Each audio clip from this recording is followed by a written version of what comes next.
Assalamualaikum warahmatullahi wabarakatuh. Bismillahirrahmanirrahim. Alhamdulillahirabbil alamin.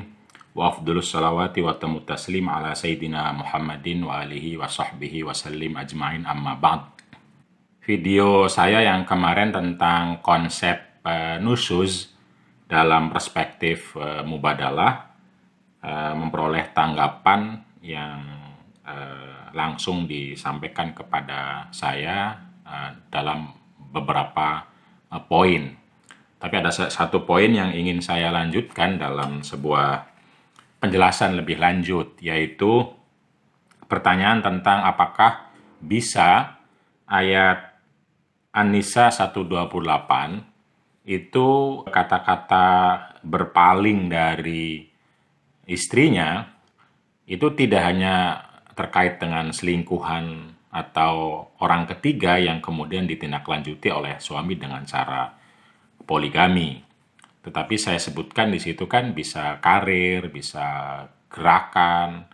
Nah, ada yang bertanya lalu apakah memang ini bisa juga untuk suami-suami yang terlalu memberikan perhatian yang berlebihan terhadap urusan-urusan publik, urusan-urusan karir, urusan-urusan gerakan. Bahkan kalau sekarang banyak sekali para suami yang memiliki relasi sosial cukup tinggi sehingga ketika di rumah pun perhatiannya lebih banyak kepada media sosial, kepada gadget, kepada HP, laptop, dan komunikasi-komunikasi lain yang akhirnya mengganggu bahkan bisa menghancurkan relasi pernikahan.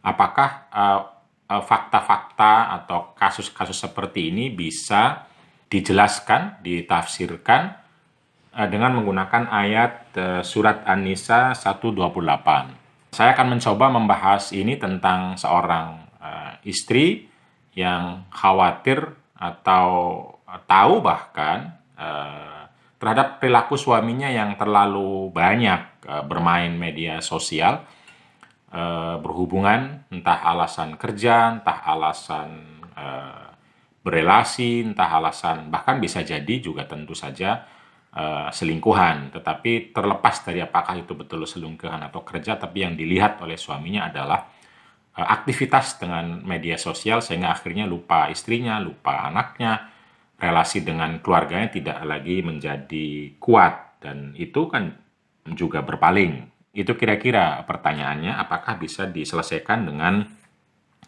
jawaban dari tafsir surat An-Nisa ayat 128. Nah, kalau menurut saya tentu saja bisa. Karena dalam perspektif mubadalah itu kita memahami ayat itu tidak berhenti pada literal. Literal adalah pemahaman yang paling mudah, paling dekat, dan tentu saja paling relevan pada saatnya, dan mungkin juga masih relevan dalam kacamata banyak orang. Tetapi ayat itu masih bisa dinaikkan lagi maknanya untuk bisa ditemukan fakta-faktanya di masyarakat. Karena ayat sendiri tidak menutup dirinya hanya pada satu makna. Misalnya kata-kata nusyuzan itu tidak pernah disebutkan sebagai pembangkangan istri semata. Tidak juga diartikan hanya sesuatu yang bersifat satu kasus. Membangkangnya seperti apa nggak dijelaskan sama Al-Quran. Begitupun i'radon, berpaling dari istri, itu juga tidak disebutkan apanya, bagaimananya. Karena itu semua fakta, semua kasus yang mungkin akan berkembang menurut saya bisa, termasuk salah satunya adalah medsos. Jadi kalau ada suami yang terlalu banyak bermedsos ria sehingga mengancam relasinya dengan pasangannya, ya itu bisa menggunakan ayat ini. Nanti kita bahas bagaimana ayat ini memberi saran, memberi jalan kepada mereka yang salah satu pasangannya itu terlalu banyak bermedsos ria. Tetapi sebelum bicara medsos, mari kita persamakan persepsi terlebih dahulu dengan perspektif mubadalah terhadap ayat ini. Pertama, seperti yang sering berkali-kali saya sampaikan, bahwa eh, perspektif semangat dan qiraah mubadalah itu eh, membaca, memahami, dan mengamalkan ayat itu tidak hanya untuk satu pihak saja, tetapi sekaligus dua pihak, yaitu suami dan istri. Jadi ayat ini misalnya, walaupun secara bahasa itu bilang wa ini mro'atun, apabila seorang perempuan atau seorang istri, tetapi dalam pembacaan mubadalah dia naik menjadi apabila seseorang. Jadi bisa suami, bisa istri.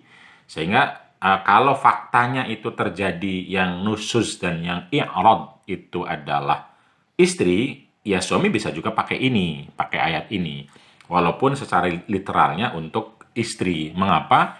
Karena Quran itu sesungguhnya khitabnya itu kepada laki-laki dan perempuan. Satu. Yang kedua, semangat maknanya itu bersifat universal, berlaku untuk laki-laki dan perempuan. Yaitu kalau dalam bahasa mubadalah adalah ini untuk pasutri. Jadi pasutri yang salah satu pasangannya sudah mulai berpaling. Bisa suami, bisa istri. Berpaling dari pasangan yang sudah diikat gitu loh. Lalu dia berpaling ke yang lain.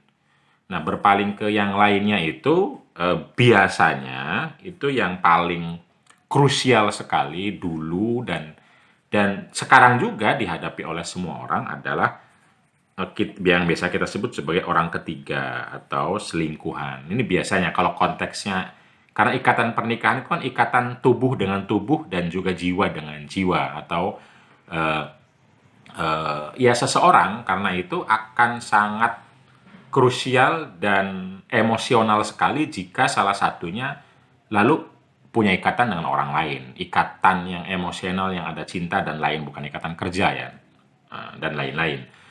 Nah, itu ayat ini memang awalnya seperti itu. Jadi, lalu kenapa ayat ini kok bicaranya ke perempuan saja yang khawatir suaminya akan berpaling kepada orang lain, perempuan yang lain?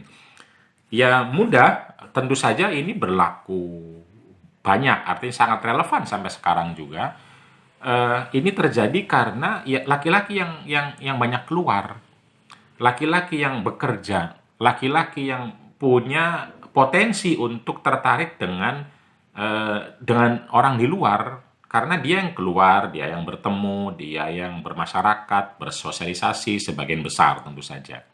Nah, pada saat perempuannya juga melakukan hal yang sama, bersosialisasi, keluar, kerja, maka potensinya akan sama. Sekalipun laki-laki mungkin lebih banyak. Kenapa lebih banyak? Karena laki-laki dididik sejak kecil untuk memiliki pasangan lebih dari satu.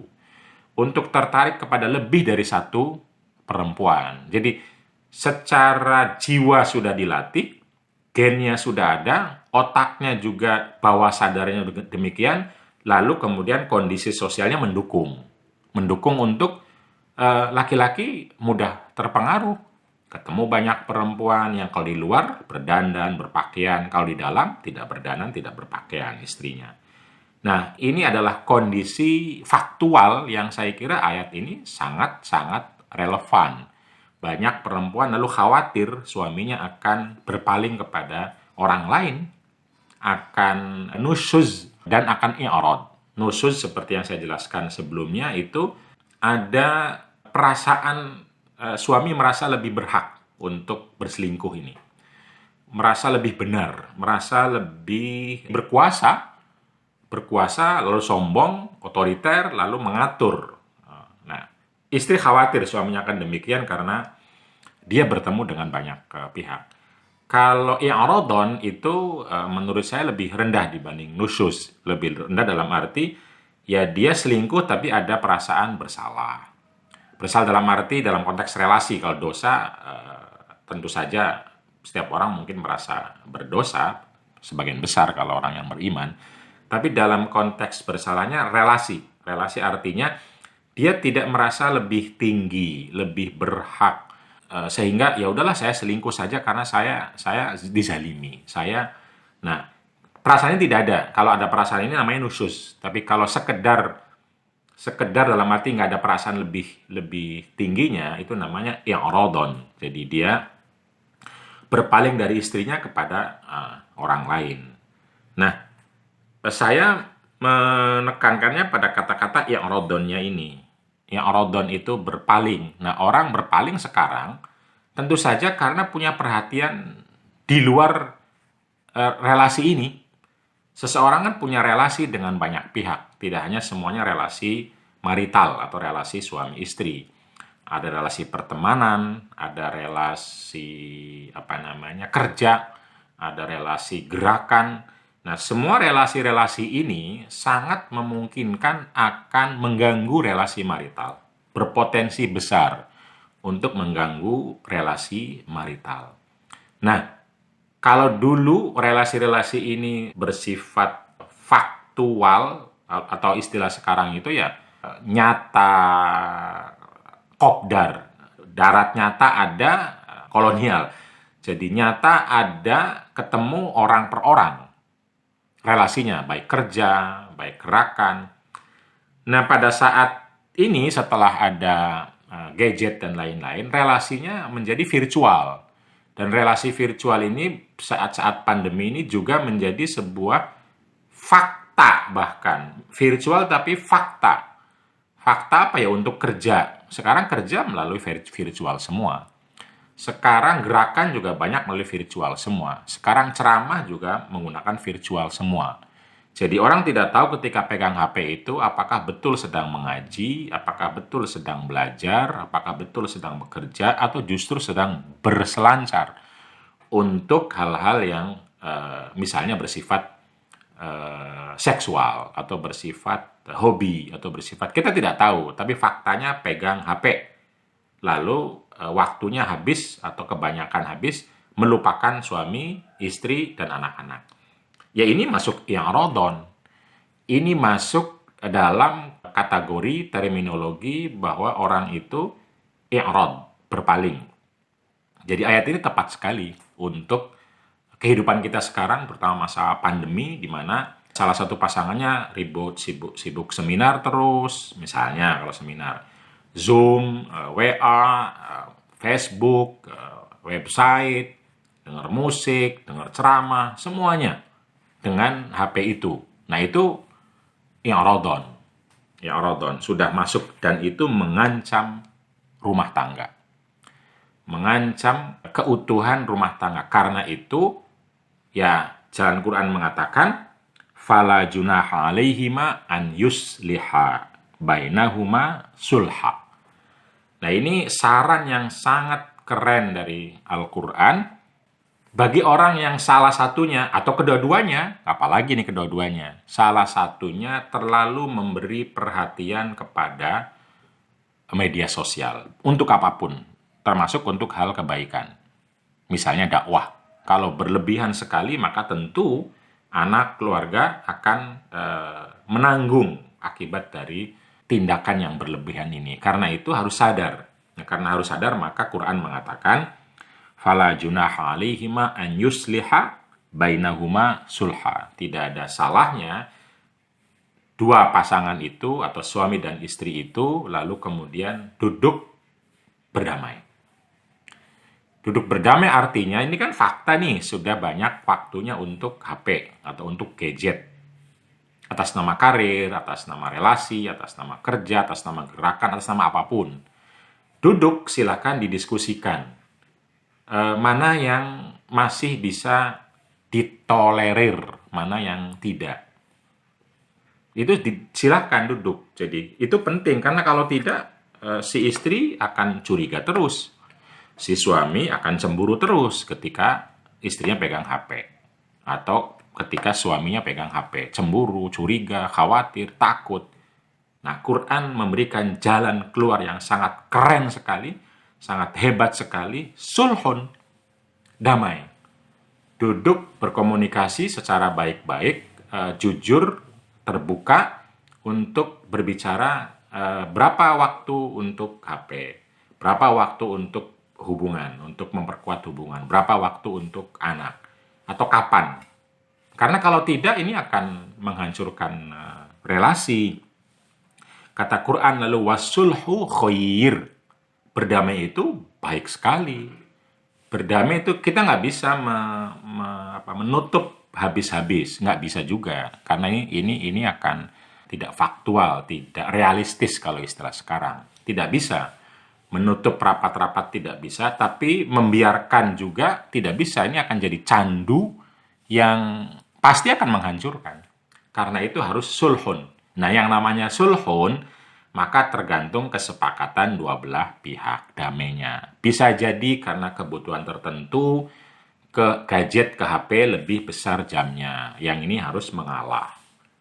Tetapi pada saat-saat tertentu juga si pasangan suami misalnya yang terlalu banyak di HP ini harus ada juga waktu lebih kapan-kapan untuk keluarganya sebagai kompensasi misalnya. Tetap penting.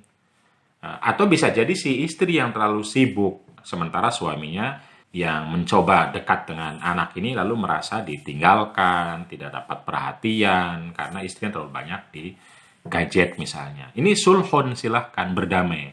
Berapa lama bisa menggunakan HP? Bisa berapa lama HP itu bisa digunakannya untuk kerja dan untuk apapun, itu dibicarakan, diketahui, dibicarakan, dan ketika waktunya habis diingatkan untuk ke komitmen lagi. Jadi balik lagi ke 5 pilar relasi pasutri yang ikatannya harus dijaga bersama, lalu dua-duanya sebagai partner dalam mengarungi kehidupan ini. Jadi urusan gadgetnya walaupun tidak harus tahu dalamnya apa, tetapi itu menjadi bagian dari bagaimana mengelola relasi itu karena sama-sama sebagai partner. Tentu saja muasyarah bil ma'ruf tetap. Jadi ketika istri atau suaminya cemburu, terus khawatir, ya yang ini tetap harus teposliro, harus paham lalu bagaimana cara menjawabnya, bagaimana cara mengelolanya dengan cara muasyarah bil ma'ruf. Dan tentu saya tarodin, saling rela satu sama lain, jangan sampai ditutup atau dilarang 100% dan juga jangan sampai semuanya hanya waktunya untuk HP dan gadget. Tidak, harus didamaikan, dibicarakan, dicari kata sepakat yang kira-kira memahami situasi dan kondisi. Pada saat dibutuhkan waktu banyak untuk gerakan, untuk kerja melalui HP, ya tentu yang satu harus memahami.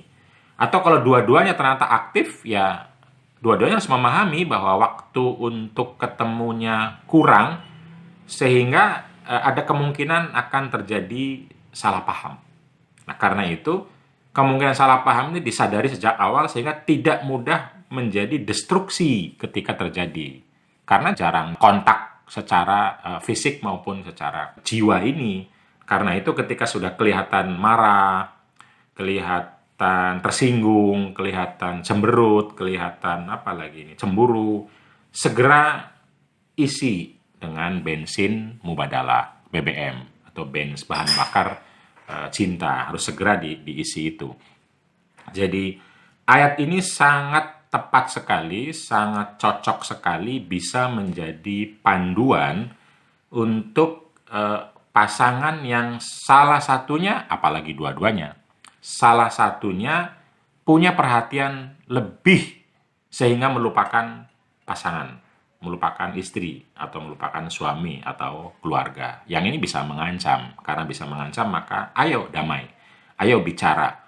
Ayo cari kesepakatan. Ayo bagaimana cara mengelolanya. Berapa waktu, berapa banyak yang harus digunakan untuk bermain atau menggunakan media sosial. Wasulhu khair, kata Al-Quran. Wa uhdiratil anfusu asyuhha.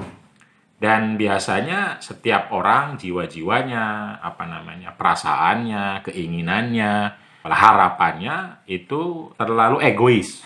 Nah, dirotil anfusu asyuhha ini egoisme. Biasanya orang egois, pengennya keinginannya dituruti terus ketika berdamai itu. Nah, kalau egois sama egois nggak jadi. Karena itu harus egoisme penting untuk mengekspresikan diri, tetapi jangan hanya dirinya. Kita harus memahami juga diri yang lain. Nah, itu pentingnya mubadalah itu. Kalau dua-duanya sama merasa bahwa egoisme itu penting, tetapi juga bagaimana dua ego ini bertemu, maka sulhun terjadi. Nah, Quran mengingatkan, wa uhdiratil anfusu asyuhha, bahwa jiwa ini biasanya egois, jiwa ini biasanya tidak mau mengalah. Nah, kalau sudah sadar, maka dia tahu saya nggak mau mengalah, dia nggak mau mengalah. Sementara kita tahu prinsip pernikahannya harus dijaga dua belah pihak ikatannya itu. Nah, karena itu lalu kemudian bisa sampai kepada perdamaian, perdamaian.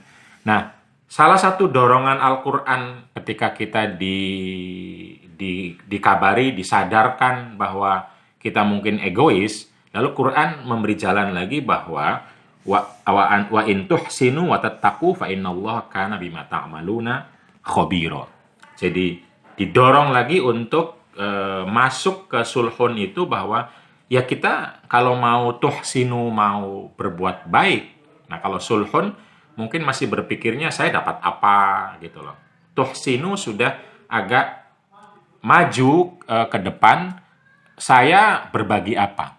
Jadi ini penting sekali dalam relasi itu, berpikir egois saya dapat apa, tapi juga berpikir ihsan saya berbagi apa. Kita nggak bisa egois saja, karena kita akan ditinggalkan, kita akan tidak punya lagi teman partner karena kita enaknya sendiri. Tapi juga kita tidak bisa ihsan terus dalam arti altruis. Altruis berkorban terus tidak bisa, kita bukan lilin, kita adalah manusia yang kata Al-Quran wa uhdiratil anfusu asyuhha. Kita pasti punya keinginan, kita punya harapan, kita punya kemauan. Yang ini harus dipenuhi. Tetapi pada saat yang sama juga kita harus sadar dengan keinginan, kemauan pasangan kita. Inilah mubadalah itu. Sadar diri, sadar pasangan. Tahu diri, tahu pasangan. Lalu berelasi dengan mubadalah dengan cara baik. Quran mengatakan wa intuh sinu. Lalu kalau sudah sadar diri, tahu kebutuhan diri, tahu kebutuhan pasangan, kita berikan untuk diri, kita berikan untuk pasangan. Setelah itu kata Al-Quran, tattaku. Lalu menjaga komitmen. Takwa ini menjaga komitmen yang sudah disepakati dari sulhun itu. Mari kita sepakati ketika sudah tahu sulhunnya, tahu egoisme kebutuhan dirinya, tahu kebutuhan pasangannya dipenuhi, lalu dijaga bersama. Nah, kalau sudah begini, maka fa innallaha kana bima ta'maluna khabira. Ingatlah bahwa Allah Subhanahu wa taala melihat, mengamati, menemani semua tingkah laku kita. Khabiro, tahu, mengerti, paham. Nah, kesadaran kita tentang ingatan Allah ini penting sekali.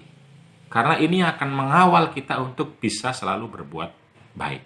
Ada Allah loh ketika kita marah. Ada Allah ketika kita damai. Ada Allah ketika kita ihsan. Ada Allah ketika kita egois. Lalu kita dinaikkan levelnya dari sekedar egois saja menjadi altruis. Ketika altruis saja juga kita diingatkan sama Allah, nggak bisa altruis saja karena akan menghancurkan diri. Wala tulqu biaidikum ila tahluka. Tidak bisa. Jadi ayat ini sekali lagi sangat tepat sekali untuk memandu kita semua, terutama pada masa COVID ini, agar supaya relasi kita tetap baik, tetap bahagia dan membahagiakan ketika terjadi masalah, di mana salah satunya punya perhatian lebih melalui gadget, melalui media sosialnya yang bisa mengancam, maka ayo sulhun, ayo damai, ayo berkomunikasi lagi, ayo cari kesepakatan lagi. Nah, setelah ada kesepakatan, perhatikan kebutuhan diri yang harus dipenuhi, yang diri ini bisa terkait dengan dirinya sendiri, bisa terkait dengan gerakannya, relasinya dengan yang lain, ini di dirinya. Tapi juga perlu memperhatikan kebutuhan pasangannya. Sehingga kita harus berbagi, ihsan. Kalau sudah sulhun, sudah tahu kebutuhan diri, sudah tahu kebutuhan pasangannya, dan bagaimana cara memenuhinya, lalu ittiqa, mari kita berkomitmen bersama. Nah, setelah berkomitmen bersama, lalu bagaimana melestarikan komitmen ini, yaitu dengan kesadaran adanya Allah Subhanahu wa ta'ala.